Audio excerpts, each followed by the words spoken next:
আপোনাৰ হাতৰ তলুৱাটো আছে নেকি এক চিহ্ন? থাকিলে কি হয় জানেনে? ই শুভ নে অশুভ? হাতৰ ৰেখাই আমাৰ সম্পৰ্কে বহু তথ্য জনায়। জ্যোতিষ শাস্ত্ৰত হস্তৰেখাৰ কথা বিশদভাৱে উল্লেখ আছে। জ্যোতিষ শাস্ত্ৰৰ মাধ্যমেৰে আমি হাতৰ ৰেখাৰ বিষয়ে স্পষ্টভাৱে জানিব পাৰোঁ। আমাৰ সকলোৰে হাতত ৰেখাৰ কটাকটি থাকে। কথিত যে এই আগবাগবোৰেই আমাৰ ভৱিষ্যত সম্বন্ধে জনায়।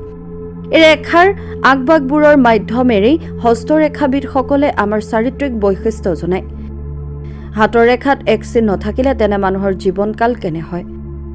জ্যোতিষ শাস্ত্ৰৰ মতে হাতৰ ৰেখাত এক চিহ্ন থকা মানুহৰ ভাগ্য সকলো সময়তে তুংগত থাকে। সেই ব্যক্তিয়ে জীৱনত কিবা নহয় কিবা এটা বিষয়ত সুনাম অৰ্জন কৰিব পাৰে।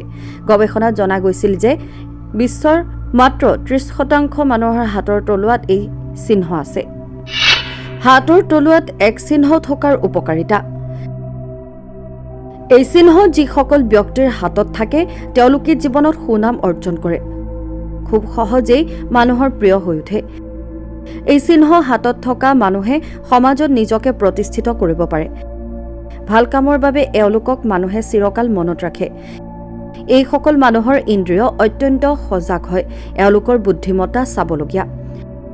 এক চিহ্ন তলুৱাত থাকিলে তেওঁলোকৰ প্ৰচুৰ সম্পত্তিৰ মালিক হয়।